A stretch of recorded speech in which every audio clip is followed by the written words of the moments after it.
अस्सलाम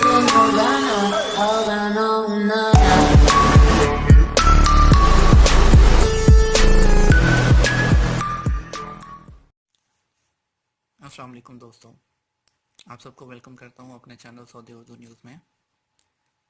दोस्तों, आज की जो इन्फॉर्मेशन आपके लिए लेकर आए हैं वो बहुत ही इम्पोर्टेंट इन्फॉर्मेशन है, लेटेस्ट कि जो कि हमारे दोस्त सफ़र करने जा रहे होंगे उनके लिए लेटेस्ट इन्फॉर्मेशन है कि हम जो कि जब अपने मुल्क सफ़र करते हैं तो हम मोबाइल, पावर बैंक्स और ये चीज़ें लेकर जाते हैं।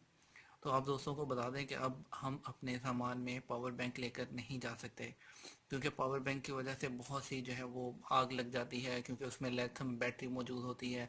तो अभी जो है शाह अब्दुल अजीज़ इंटरनेशनल एयरपोर्ट की इंतज़ामिया ने मुसाफिरों को ख़बरदार किया है कि उन्हें अपने फ़िज़ाई सफ़र के दौरान मोबाइल रिचार्ज करने वाला पावर बैंक रखने की इजाज़त नहीं होगी, और ये सर्कुलर जारी कर दिया गया है। इसलिए किसी भी मुसाफिर के कार्गो में अगर पावर बैंक होगा तो उसको निकाल दिया जाएगा, और जो है उसको साथ लेकर जाने की बिल्कुल भी इजाज़त नहीं होगी, क्योंकि गुज़श्ता बरस भी जद्दा की एक मशहूर मार्केट में अचानक आग भड़क उठी, जिसका सबब पावर बैंक ही था, और उसके सबब पूरी मार्केट को जो है वो अपनी लपेट में ले लिया था।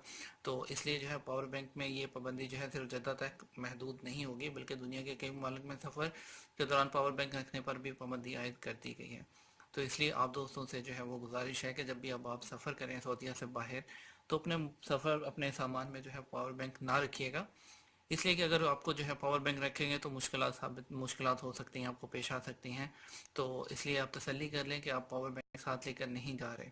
आप अपने चार्जर साथ रख सकते हैं, क्योंकि एयरपोर्ट पर जो है वो चार्जिंग की सहूलत होती है, और आप वहाँ पे चार्ज कर सकते हैं। और पावर बैंक को साथ ना रखिएगा, ना ही अपने दोस्त अहबाब रिश्तेदारों के लिए जो है वो गिफ्ट में एज आ पावर बैंक लेकर मत जाइएगा। बहुत शुक्रिया। लास्ट में आपको गुजारिश करता चलूँ, आप हमारे चैनल को सब्सक्राइब कर लीजिएगा लेटेस्ट न्यूज़ के लिए, और अगर आपकी कोई जो है क्यूरी हो किसी भी किस्म की, आप कमेंट में हमें मेंशन कर सकते हैं। बहुत शुक्रिया।